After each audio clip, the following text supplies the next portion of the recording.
Yes, you read that correctly. In the new WoW expansion, Dragonriding is just like Spider-Man 2. Spider-Man 2 with Tobey Maguire.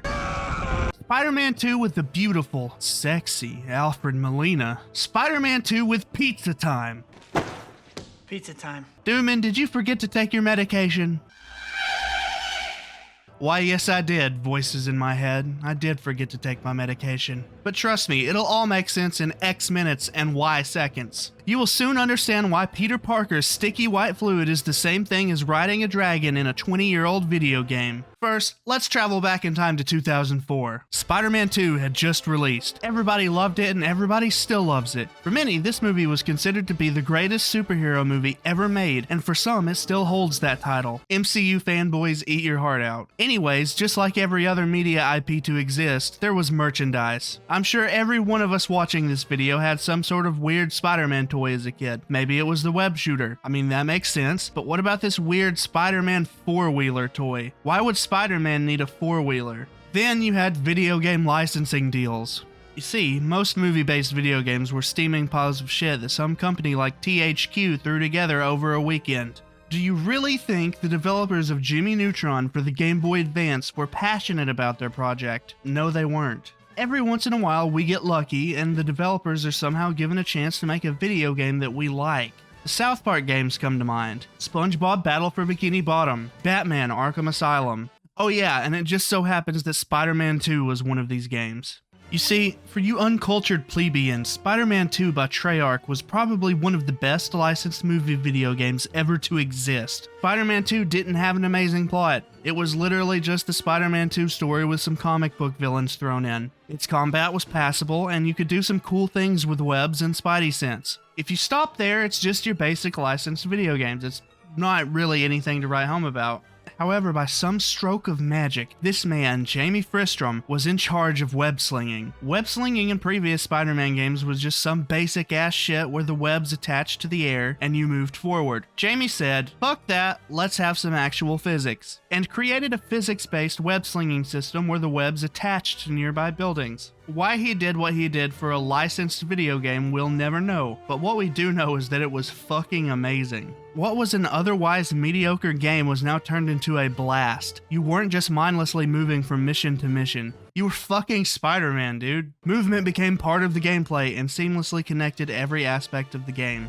Because it was physics-based, momentum played a large role. Maintaining momentum resulted in higher speeds, so skillfully mastering this form of movement was not only fun, but naturally rewarding as well. On the flip side, this created natural punishments for failing to use the system. You didn't just die and get sent back to your last save point. If you fell or ran into a building, the result was essentially just slowing you down. It didn't stop you from playing, but engaging with this movement was naturally rewarding. It was so fun that when I was a kid, I would ignore every other part of the game just to do this for hours. Being able to traverse the in-game world this way made it feel so much larger, and I appreciated the moments that I was on the ground because of it. My favorite thing was climbing to the top of the Empire State Building and jumping off, seeing how close to the ground I could get before swinging away. Sometimes I succeeded, swinging away at the last second, and sometimes I hit the pavement at terminal velocity. Anyways, years later, Insomniac Games took heavy inspiration from Spider-Man 2 when creating Spider-Man for the PS4. They essentially took everything about the original game's web-slinging and modernized it. The same compliments given to Spider-Man 2 are given to Spider-Man for the PS4,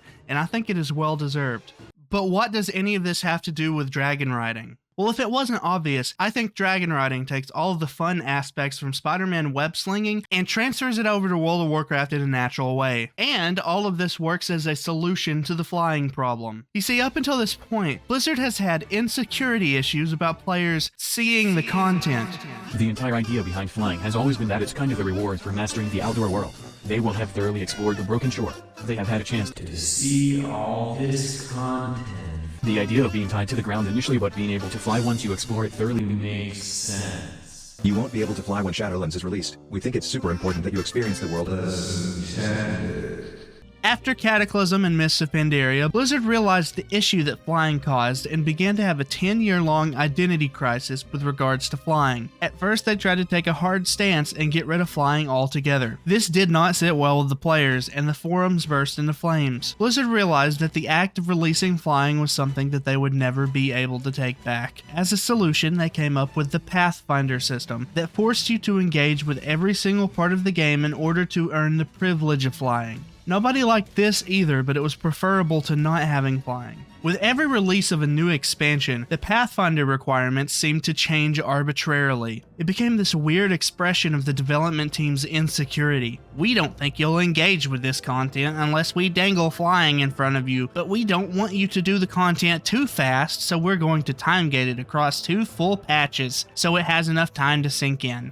Well, what this meant was that unless you started at launch, the process of unlocking flying was like pulling teeth. I don't care how good the Covenant campaigns might have been, the fact that flying and player power were locked behind them ruined it. The same goes with Torghast. By the second patch of Shadowlands, Blizzard had given up. Flying was pretty easily unlocked in 9.1. They finally listened. Well, now here we are. You're probably still asking what the fuck Spiderman has to do with WoW. Well, here's your answer. In World of Warcraft Dragonflight, Dragonriding has made exploring the world rewarding again. Blizzard finally came to accept that flying will never be going anywhere, so they found a way to make it part of the gameplay. It works on the same principles of Spiderman web-slinging. Building momentum rewards you with more speed, you slow down and fall if you lose momentum, etc. You know the rest. It just feels so good. The first thing I did when I unlocked Dragonriding was peace out and explore the entire Dragon Isles, and the game just let me do it. There was no arbitrary guardrail system that kept me from doing what I wanted. I flew to the highest point in the Dragon Isles. I flew to the max level zones. I saw everything. Because I was actively engaging with the world as I moved, everything had such a grandiose wonder to it. Diving from the top of the world really felt amazing. When I flew to the entrance of the new raid, the presentation and the scale of it sent shivers down my spine. The best thing about this is that it isn't connected to player power in any way, and it's literally just for fun. You unlock new skins and appearances as you quest, and they are purely cosmetic. Flying from quest to quest, killing stuff is one continuous act of fun. The game then rewards you just for having fun. There are dragon glyphs scattered around the isles that let you upgrade your dragon riding. Again, these are not player power upgrades.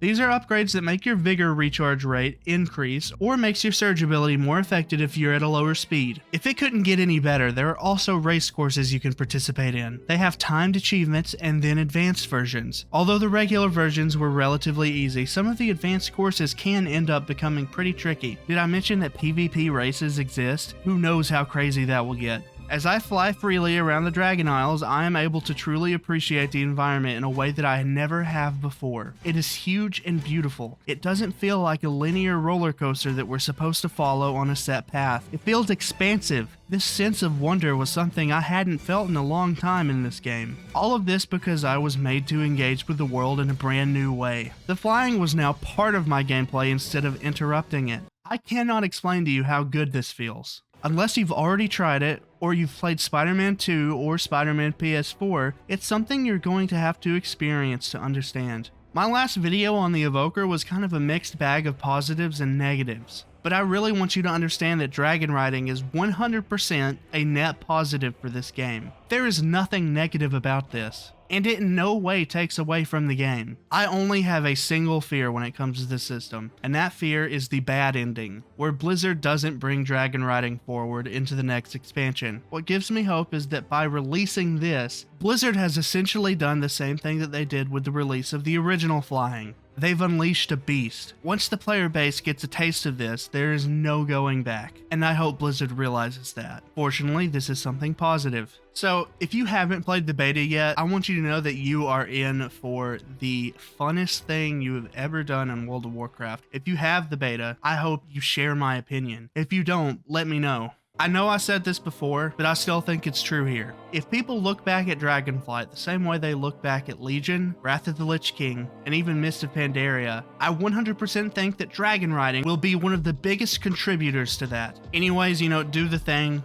Like, comment, subscribe, follow me on Twitch. Maybe I'll have an OnlyFans up soon. I'll see you next time.